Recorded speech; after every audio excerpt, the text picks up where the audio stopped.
नमस्कार, बहुत बहुत स्वागत है आपका। आप देखना शुरू कर चुके हैं द सूत्र का खास लाइव प्रोग्राम और आपके साथ मैं हूं रामकृष्ण गौतम। और मैं यहां आज आपके सामने बैठा हूं। इसका कारण बड़ा खास है, तारीख बड़ी खास है। कारण है 13 दिसंबर 2025 की ये तारीख। इस तारीख को छत्तीसगढ़ की विष्णुदेव साय सरकार ने पूरे कर लिए हैं 2 बरस अपने कार्यकाल के। तो हम इन 2 बरस के कामकाज का, साय सरकार के कामकाज का लेखा जोखा लेकर आपके सामने हाजिर हैं।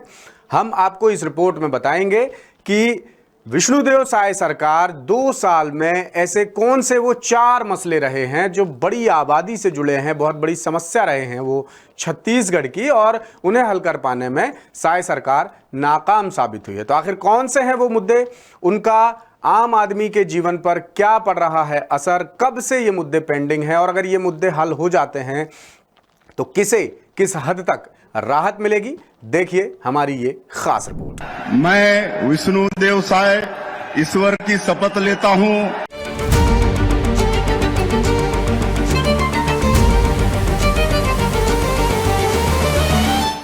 पहला मुद्दा, शिक्षक भर्ती। मध्य प्रदेश की तरह छत्तीसगढ़ की बीजेपी सरकार भी तमाम घोषणाओं, दावों और वादों के बावजूद सरकारी स्कूलों में शिक्षकों की कमी पूरी नहीं कर पाई। छत्तीसगढ़ के सरकारी स्कूलों में 30,000 से ज्यादा शिक्षकों की कमी है। सरकार बनने के बाद तत्कालीन स्कूल शिक्षा मंत्री बृजमोहन अग्रवाल ने ऐलान किया था कि बहुत जल्द 30,000 शिक्षकों की भर्ती की जाएगी, लेकिन बाद में अग्रवाल बन गए सांसद और उनके सांसद बनते ही ये घोषणा ठंडे बस्ते में चली गई। साय सरकार ने स्कूलों और शिक्षकों का युक्तियुक्तकरण कर दिया और शिक्षा व्यवस्था को सुधारने की थोड़ी मोड़ी कोशिश दिखाई। 30,000 शिक्षकों की कमी दूर करने के लिए सरकार ने महज 5,000 शिक्षकों की भर्ती का ऐलान किया, जिसे शिक्षक संगठनों ने लॉलीपॉप बताया। हालांकि ये संख्या काफी कम है। मुख्यमंत्री विष्णुदेव साय कहते हैं कि चरणबद्ध तरीके से शिक्षकों की भर्ती की जाएगी और 5,000 शिक्षकों की भर्ती ये पहला कदम है। अब सवाल यही है कि ये सत्र तो बीत गया, फिर सरकार कब और कैसे ये भर्तियां करेगी। दूसरा मुद्दा, रोजगार संकट। बीजेपी ने सरकार बनने के बाद रोजगार के संकट को दूर करने का वादा किया था। रोजगार के मुद्दे पर भी सरकार कोई ठोस कदम नहीं उठा पाई है। सरकारी भर्तियों की गति अभी भी धीमी है। कई विभागों में खाली पड़े पदों पर भर्ती की प्रक्रिया साफ नहीं हो पाई है। प्रतियोगी छात्र लगातार कैलेंडर और टाइमलाइन की मांग कर रहे हैं। सरकार का पूरा ध्यान फिलहाल निवेश पर है, क्योंकि सरकार का मानना है कि निवेश से ही रोजगार के संकट को दूर किया जा सकेगा और इस संकट से निपटने की कार्य योजना बनाई जा सकेगी। मुख्यमंत्री लगातार निवेशकों से मिलकर छत्तीसगढ़ में उद्योग लगाने की बात कर रहे हैं।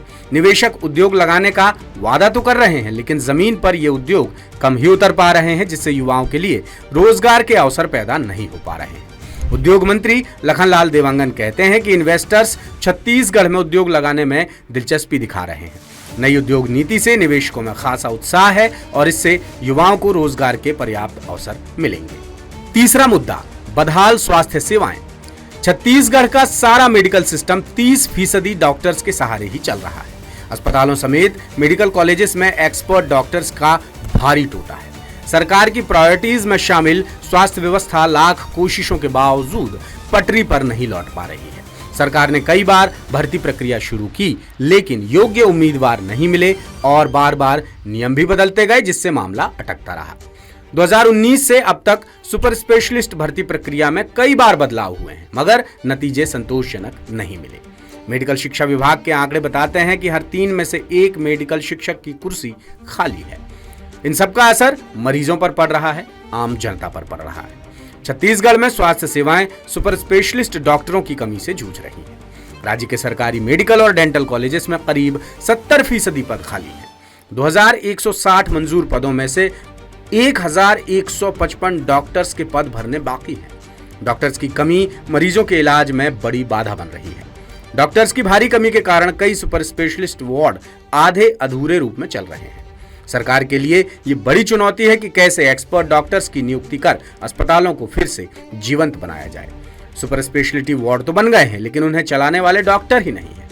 प्रदेश के सबसे बड़े मेडिकल कॉलेज रायपुर में ही आधे पद खाली पड़े हैं। स्वास्थ्य मंत्री श्याम बिहारी जायसवाल कहते हैं कि डॉक्टर्स की कमी पूरी करने के लिए सरकार भरपूर प्रयास कर रही है, लेकिन सवाल ये है कि उन प्रयासों का जमीन पर असर क्यों नहीं नजर आ रहा है मंत्री जी? चौथा मुद्दा, कर्मचारियों का नियमितीकरण। छत्तीसगढ़ के अनियमित कर्मचारियों को नियमितीकरण का लंबे समय से इंतजार है। 2 साल पूरे कर चुकी साय सरकार ने चुनावी घोषणाओं में इस वर्ग को साधने का काम किया था। वादा किया था कि सरकार बनते ही कर्मचारियों को नियमित कर दिया जाएगा, लेकिन अब तक ये वादा पूरा नहीं हो पाया है। फिलहाल प्रदेश में करीब 1,80,000 अनियमित कर्मचारी हैं जो सरकार से बेहद नाराज हैं और इस नाराजगी का प्रदर्शन कई बार सड़कों से लेकर सरकारी दफ्तरों और मंत्री नेताओं के बंगलों के बाहर देखने भी मिलता है। कभी बिजली विभाग के कर्मचारी हड़ताल पर चले जाते हैं तो कभी एनएचएम के कर्मचारी सड़क पर उतर आते हैं। इस वजह से स्वास्थ्य व्यवस्थाएं चरमरा जाती हैं। कर्मचारी कहते हैं कि सरकार आउटसोर्स के जरिए काम करा रही है। आउटसोर्स के बदले संविदा कर्मचारियों को नियमित कर नौकरी पर रखा जा सकता है, लेकिन सरकार ये कदम नहीं उठा रही है।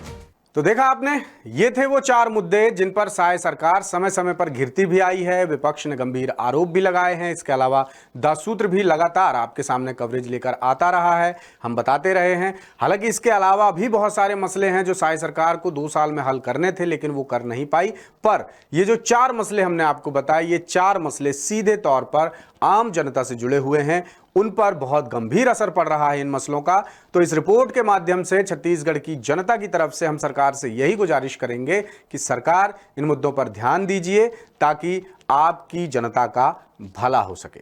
इसी के साथ हम मुझे दीजिए इजाजत। नमस्कार, शुभ रात्रि। मध्य प्रदेश, छत्तीसगढ़ और राजस्थान की सरकार के 2 साल पूरे होने पर द सूत्र कर रहा mega digital survey Manmath. Description box में दिए लिंक्स पर क्लिक कर बताएं अपनी राय। लीजिए सर्वे में हिस्सा। बताइए 2 साल में कितनी असरदार रही आपकी सरकार।